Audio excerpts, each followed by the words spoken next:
पश्चिमी उत्तर प्रदेश में पार्टियां वोटर्स को हिंदू और मुसलमान के नाम पर बांटने की कोशिश कर रही हैं। इस वक्त हम लोग दारुल उलूम में हैं और मेरे साथ हैं यहाँ के चीफ मौलाना अरशद मदनी। स्वागत है सर आपका आज तक पर। सबसे पहले मैं आपसे जानना चाहूंगा कि ऐसे वक्त में जब चुनाव सर पर हैं और हर पार्टी मुसलमान वोटर को अपनी तरफ खींचने की कोशिश कर रही है, बीजेपी भी ये कोशिश कर रही है, आपके हिसाब से इस चुनाव में मुस्लिम वोटर्स का और दारुल उलूम का और आपका खुद का क्या नजरिया है? देखिए, मैं पहली बात तो मैं ये वादे करना चाहता हूँ कि दारुल उलूम देवबंद एक खालिस तालीमी इदारा है, इसका सियासत से कोई ताल्लुक़ नहीं है। इसलिए इलेक्शन के मौजू के ऊपर दारुल उलूम से कोई सिलसिले में आगे लाना ये बिल्कुल नामुनासिब बात है। दारुल उलूम का ताल्लुक़ इलेक्शन से कुछ नहीं। आप मुझसे पूछना चाहते हैं तो मैं एक बात कहता हूँ और वो मैं अपनी तरफ से कहता हूँ, और बात चीज़ें वो हैं कि जो मैं जमीयत उलमा की तरफ से कह सकता हूँ कि हमारा मुल्क एक सेकुलर मुल्क है और हम ये समझते हैं कि सेकुलरिज्म ही इस मुल्क की जान है। यहाँ बेशुमार अक़लियतें रहती हैं और वो अक़लियतें सेकुलरिज्म के होते हुए अपने मजहबी मामलात के अंदर आज़ाद हैं। सेकुलरिज्म क्या है आपके हिसाब से? मैं सेकुलरिज्म का मफहूम ये लेता हूँ कि अगर कोई पार्टी ये कहती है कि ये मुल्क हिंदू का है और हिंदू स्टेट बनकर इस मुल्क का कानून और निज़ाम चलेगा, मैं कहता हूँ कि वो पार्टी सेकुलर पार्टी नहीं है बल्कि वो फिरका परस्त पार्टी है। एक बड़ा तबका है जो कहता है कि सेकुलरिज्म के नाम पे पॉलिटिक्स हो रही है, अपीजमेंट हो रही है और इस वजह से सेकुलरिज्म एक मास्क बन गया है। हकीकत में हो रही है अपीजमेंट और उसको खत्म करने का वक्त। नहीं, मैंने आपको एक मेयार दिया है कि जो ये कहता है कि इस मुल्क को आगे हम अगर इख्तिदार में आएंगे तो हम इसको हिंदू स्टेट बनाएंगे, जो ये कहता है कि हिंदुस्तान में रहना है तो वंदे मातरम कहना है, हम ये समझते हैं कि ये इस मुल्क को सेकुलर नहीं रखना चाहता है बल्कि ये इस मुल्क को एक हिंदू स्टेट के रूप के अंदर रखना चाहता है। अगर मुल्क हिंदू स्टेट बनकर रहेगा तो अक़लियतें यहाँ चैन और सुकून से नहीं बैठेंगी। एक मर्तबा इस बुनियाद के ऊपर मुल्क तकसीम हो चुका है, फिर मुल्क तकसीम होगा और टूटेगा। ये मुल्क जिंदा अगर रह सकता है तो सिर्फ प्यार और मोहब्बत से रह सकता है, आज़ादी के साथ रह सकता है। आपके हिसाब से अगर कम्युनल फोर्सेस पावर में आ जाए तो मुल्क टूट जाएगा, पार्टीशन हो जाएगा? हो नहीं सकता है। कौन है अक़लियतों को कौन रख लेगा? अक़लियतें रह जाएंगी। मैं आपसे एक सवाल करता हूँ, अरे भाई, इंडोनेशिया के अंदर एक छोटा सा इलाका था तैमूर, जिसके अंदर ईसाई रहते थे। सारी दुनिया ने मिलकर के मुल्क को तकसीम करा दिया, नहीं करा दिया? आप देखिए, सूडान के अंदर जुनूबी हिस्से में थोड़े से हिस्से के अंदर ईसाई की अगलबियत थी, तकसीम करा दिया ईसाई मुल्कों ने रह करके।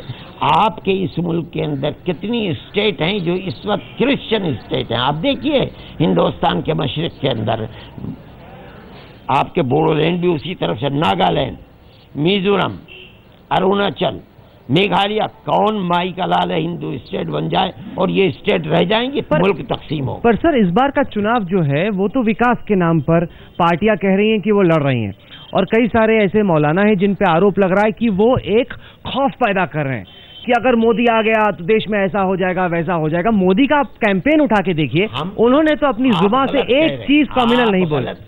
हम मोदी को कभी नहीं कहते। एक मोदी नहीं, 50 मोदी आ जाएं, हमें मोदी का खौफ नहीं है। हम तो ये कहते हैं कि मुल्क दो नजरियात की जंग लड़ रहा है। ये मुल्क हिंदू स्टेट रहे, बीजेपी कहती है हिंदू स्टेट रहे, उसने अपने आदमी को लाकर खड़ा कर दिया कि ये मोदी है। मोदी की जात से कोई ताल्लुक नहीं है। पर आपको नहीं लग रहा कि आरएसएस भी और बीजेपी भी बदल रहा है? हिंदू स्टेट की, राम मंदिर की, अयोध्या की, राम जन्मभूमि की इस बार बात नहीं हो रही है। वो कह रहे हैं कि हिंदू हो या मुसलमान ये छोड़ दो, रोजगार के बारे में सोचो, विकास के बारे में सोचो। गरीबी हिंदू मुसलमान दोनों को इम्पैक्ट है। इक़्तिदार को हासिल करने के लिए एक धोखा है।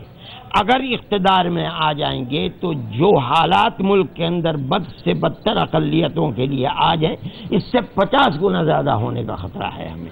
और हम ये समझते हैं कि अगर उनको इख्तिदार होगा तो सबसे पहले जो छुरी अगर चला सकते हैं वो, अगर उनके अंदर इख्तिदार मुकम्मल हो गया, सबसे पहली छुरी वो चलाएंगे कि अक़लियतों और बिलखुसूस मुसलमान को वोट के हक़ से महरूम रखेंगे। आज तक अगर वो इख्तिदार से महरूम हैं सही तरीके पर, सिर्फ इस बुनियाद पर है कि अक़लियतों को वोट डालने का हक़ है। सर, हकीकत यह है कि 2002 के बाद गुजरात में दंगे नहीं हुए। आप कह तो रहे हैं कि ऐसा हो जाएगा वैसा हो जाएगा, लेकिन गुजरात में 2002 से अब तक 12 साल हो गए। पहले हर साल दंगा हुआ करता था, 12 साल में एक दंगा नहीं हुआ। वहां के मुसलमान अच्छा कर रहे हैं, रोजगार मिल रहा है, अमीर हो रहे हैं। सच्चर कमेटी की रिपोर्ट कहती है कि समझ रहे हैं, आप गलत समझ रहे हैं। गुजराती जहां है कारोबार के साथ जिंदा रहता है। गुजराती रंगून में था, रंगून के अंदर सबसे बड़ी अकलियत इक्तिसादी एतबार से थी। रंगून गैर आबाद हुआ, वहाँ के वो चले गए साउथ अफ्रीका के मुसलमान को देख लीजिए, गुजरात को बिल्कुल टॉप के ऊपर है।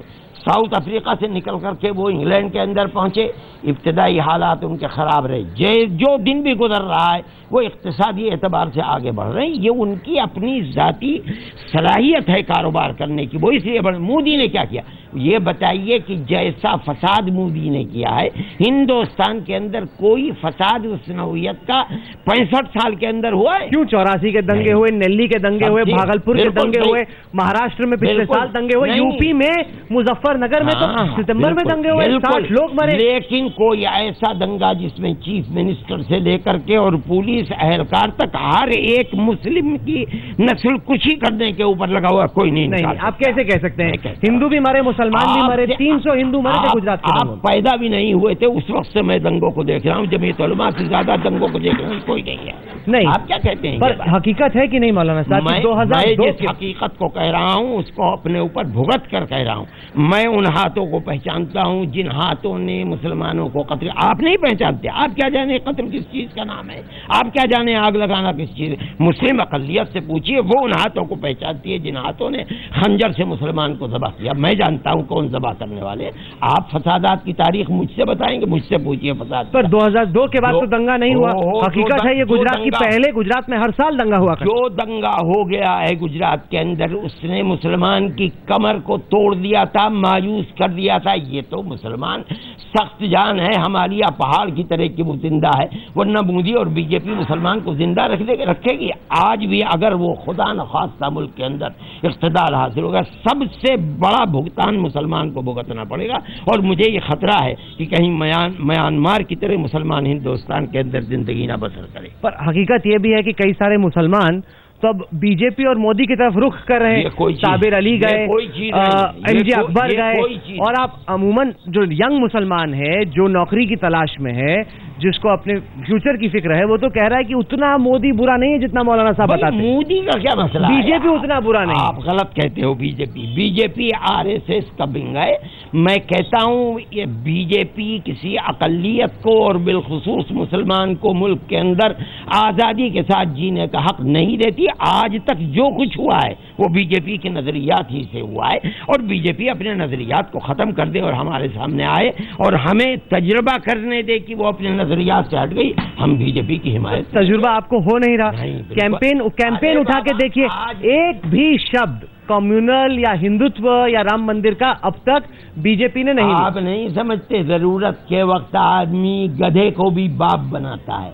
आज उन्हें इख्तिदार की फिक्र है, इसलिए मुसलमान के लिए ये बात कह रहे हैं। अगर इख्तिदार न होता तो हम देखते बीजेपी कैसे कहती है। कितनी मरतबा खड़े होकर के बीजेपी ने और मोदी ने गुजरात के फसाद के ऊपर माफी मांगी है, बताइए आप। माफी तो नहीं मांगी है, तो क्या पता चला? पर वो कहते हैं कि अगर मैं गुनहगार हूं तो मुझे फांसी दे दो। ये बात नहीं है। इसका मतलब ये है कि वो शर्मिंदा नहीं है मुसलमान की नस्ल कुशी के ऊपर। अगर शर्मिंदा होते तो वो कहते कि हम शर्मिंदा नहीं, पर वो कह चुके हैं कि उन्हें अफसोस है। नहीं, ये कोई वो कहते हैं कि गम है। बीजेपी आरएसएस सब खड़े होकर के कहें कि हमसे गलती हुई है, माफ कर। आज नहीं, आज तो उन्हें जरूरत है भीख मांगने की, मुसलमान के वोट की जरूरत है, इसलिए कह रहे हैं। वो ये कह करके आम हालात के अंदर ये साबित करें कि उसका नजरिया तब्दील हो गया है, हम उन्हें गले लगाएंगे। कैसे साबित होगा आपके? इसलिए इलेक्शन के जमाने में इलेक्शन गुजर जाए, वो आए मैदान के अंदर और आकर के कहें कि हम अपने नजरिए को तब्दील करते हैं, हम उन्हें गले। पर आप माफी सिर्फ और सिर्फ बीजेपी से क्यों मांगते हैं? इसलिए से यहाँ पे सर 60 लोगों की मौत। मैं कहता हूँ आपने अखिलेश से माफी क्यों ना मांगी? मैं इसलिए नहीं कहता हूँ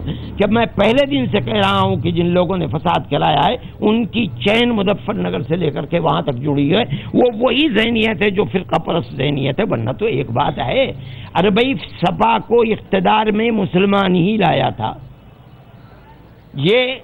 बीएसपी वालों ने भी इसको माना है और सपा वाले भी मांग। ये कैसे हो सकता है कि जिस पार्टी को इख्तिदार में मुसलमान लाया है वही पार्टी अपने पैरों के नीचे से जमीन खुद निकल, मैं ऐसा पर हो रहा है, वो नहीं हो रहा है, उन्हीं हाथों से हो रहा है जिन हाथों के अंदर क्रिमिनल भरा हुआ है उन्होंने, वरना तो जैसी उन्होंने मुसलमान पीड़ित लोगों की मदद की है, आज तक तो 65 साल में किसी ने मदद की नहीं है।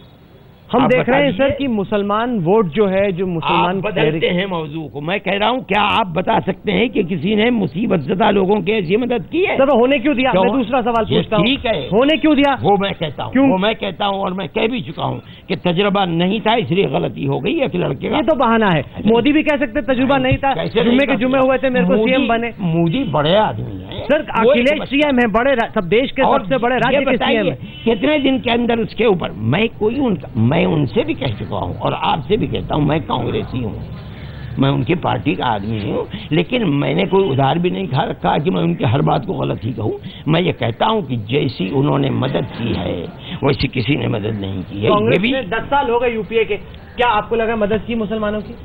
देखिए, दो मौजू अलग अलग है। नहीं, पर ये अहम मौजू है। मैं कहता हूं हाँ, मदद की मुसलमान। कैसे? देखिए, किसने अक़लियती किरदार जामे मिलिया का दिया है, किसने किया है? आप समझते हैं इस बात? मैंने कराया है। मैं गया हूं बार बार लेकर के उसको प्राइम मिनिस्टर के बाद, प्राइम मिनिस्टर लेकर के गए सोनिया जी के पास, और आज उसके अंदर 20,000 लड़कों के अंदर 14,000 लड़के मुसलमान पढ़ रहे हैं। क्या ये कांग्रेस का काम नहीं है? पर सर, आपकी बात में इतना वजन है, इस वजह से मैं आपसे पूछता हूं कि आप जब इस तरह की बातें करते हैं, आपको नहीं लगता कि कौमी एकता के लिए, देश की जो सोशल फैब्रिक है उसके लिए बहुत बड़ा खतरा है? अगर आप इतना खौफ पैदा करेंगे कुछ भी होने से पहले, नहीं आप कह रहे हैं ऐसा हो जाएगा वैसा हो जाएगा, अब न जाने होगा कि ना होगा। नजरियात है ना भाई, नजरियात है। नजरियात है कि नफरत? नहीं, वही नफरत के नजर। पर नफरत की नजर क्यों है सर? इसलिए है कि वो ये नहीं चाहते हैं कि उनके इस मुल्क के अंदर मुसलमान जिंदा रहे। नहीं, वो तो कह रहे हैं उनकी नजर में नफरत नहीं, मैं पूछ रहा हूँ आपकी नजर में नफरत। भाई मेरी नजर में नफरत आज वो कह रहे हैं जब उनके सामने इलेक्शन है और मुसलमान के वोट की कीमत है। इससे हट करके 3 महीने के बाद वो इसका प्रचार करें तो मैं कहूंगा कि हकीकत है, और अगर नहीं करते हैं इलेक्शन के अलावा तो मैं समझता हूँ झूठ है, झूठ है, झूठ है। हम देख रहे हैं कि इस बार जो मुस्लिम ओपिनियन है वो डिवाइडेड है। कुछ जो बहुत बड़े इन्फ्लुएंशियल मौलवी हैं वो बसपा के पक्ष में हैं, कुछ समाजवादी पार्टी के शाही इमाम जामा मस्जिद के कहते हैं कि कांग्रेस से सोनिया गांधी उनसे मिल के आई, सब डोरे डाल रहे हैं मुस्लिम वोट पर। ये बताइए, वो डोरे डाल रहे हैं, बीजेपी वो डोरे डाल रही नहीं डाल रही? आप ये तो बताइए। बीजेपी भी अपील कर रही है मुस्लिमों की बात, तो इनका क्या कसूर है? अरे भाई, अगर बीजेपी जैसी पार्टी, हम जिसके हाथ को मुसलमान के खून में रंगा हुआ देखते हैं, वो आज मुसलमानों पर डोर, तो आप कांग्रेस और सपा से और बीएसपी से क्या शिकवा करते हो? अरे भाई, इन पार्टियों को तो ये तो जब कभी भी इख्तिदार में आएंगी मुसलमान ही के वोट से इख्तिदार में आएंगी, और किसी तरह। तो आप जो लोग देख रहे हैं, हिंदू भी मुसलमान भी, मौलाना अरशद मदनी चुनाव के लिए क्या बात रखना चाहेंगे? मैं सिर्फ एक बात कहता हूं, और मैं दे चुका हूं, अपने पैसे से दे चुका हूं। हराम है जो किसी पार्टी से मैंने पैसा लिया हो। मैं ये कहता हूं कि 2 नजरियात की लड़ाई है। वो नजरिया जो इस मुल्क को हिंदू स्टेट बनाना चाहता है, मुत्तहिद होकर के उस नजरिए को मैदान से धकेलो, और जिस कॉन्स्टिट्यूंसी में सेकुलर माइंड किसी भी पार्टी का कैंडिडेट आगे बढ़ रहा है, जमा होकर के उस कैंडिडेट को आगे बढ़ा दो। मेरा ये एक बहुत साफ और सुथरा नजरिया है। कहीं बीएसपी का बढ़ रहा है, उसे आगे बढ़ा दो।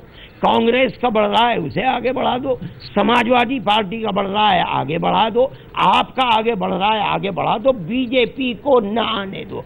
अगर आएगी तो उसका भुगतान सब भुगतेंगे, अक्सरियत भी और अकलियत भी। मुल्क से चैन और अमन जाएगा, और सबसे ज्यादा जो भुगतेगी वो मुस्लिम अकलियत। पर आप ये कहेंगे, मेरा एक नजरिया है, मैं उस नजरिए के अंदर आजाद हूँ। पर आप ये कहेंगे तो दूसरा पर्सपेक्टिव होगा कि हिंदू पोलराइज हो जाएगा। नहीं, आप कह रहे हैं कि मुस्लिम वोट कंसोलिडेशन होना चाहिए। नहीं, जो बात, उल्टा इम्पैक्ट ये होगा कि मुस्लिम पोलराइज हो जाएगा, देश हिंदू और मुस्लिम के नाम पे बढ़ जाएगा। नहीं हो सकता। क्यों? मैं ये कह रहा हूँ कि वो आगे बढ़ने वाला कैंडिडेट हिंदू हो तब, मुसलमान हो तब, उसे आगे बढ़ाओ। कैसे हो जाएगा?